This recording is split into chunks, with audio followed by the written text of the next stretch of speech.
Magandang umaga po sa ating lahat. Atin na pong sisimulan ng ating Sunday Worship Celebration sa umagang ito. At inanyayaan ko na po ng lahat ay tumayo upang ating sama-samang awitan ng Panginoon.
Amen. Kung may mga Biblia po kayo, makipagbukas po kayo sa akin sa Mark 11, verse 22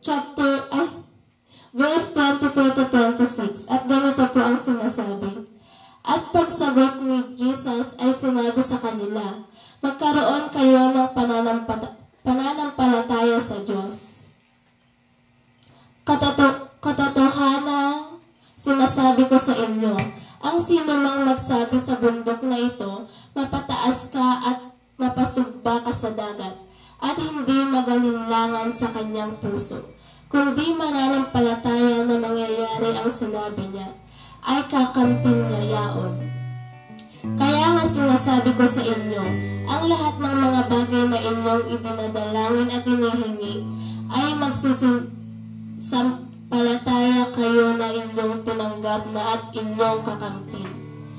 At kailanman kayo nakatayong nagsisipanalangin, magpatuwid kayo kung mayroon kayong anumang laban sa kanino man, upang ang inyong Ama naman na nasa langit ay patawarin kayo ng inyong mga kasalanan. Datapawat kung hindi kayo magpapatawad, hindi rin kayo patatawarin sa inyong mga kasalanan ng inyong Ama na nasa langit. To God be all the glory.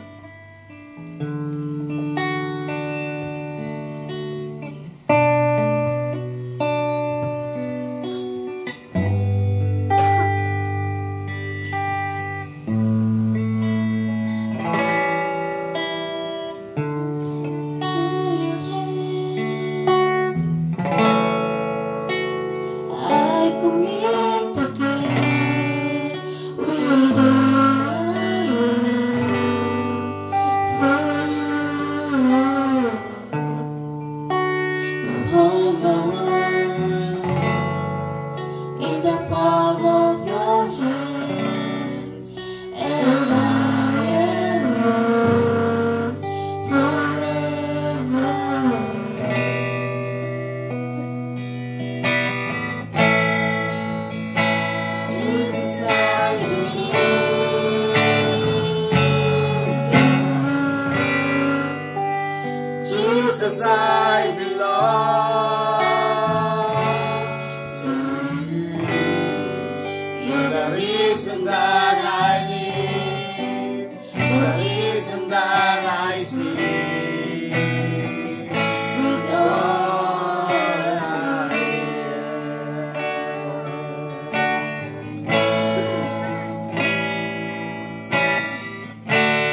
Diyos, maraming salamat, Panginoon, sa oras na ito. Amen. Salamat sa bagong umaga, bagong pag-asa. Tulungan mo po ang bawat isa sa amin. Nandito po kami upang purihin ka, pasalamatan sa lahat ng biyaya, Panginoon, sa aming buhay na inyong ipinagkakaloob sa araw-araw. Amen. Hallelujah. Nandun po, Panginoon, ipinapanalangin ko ang magagamit sa araw na ito. Patnubayan mo rin po sila. Amen. Ang aming pastor, ikaw po ang siyang gumabay sa kanyang lahat ng gawain, Panginoon.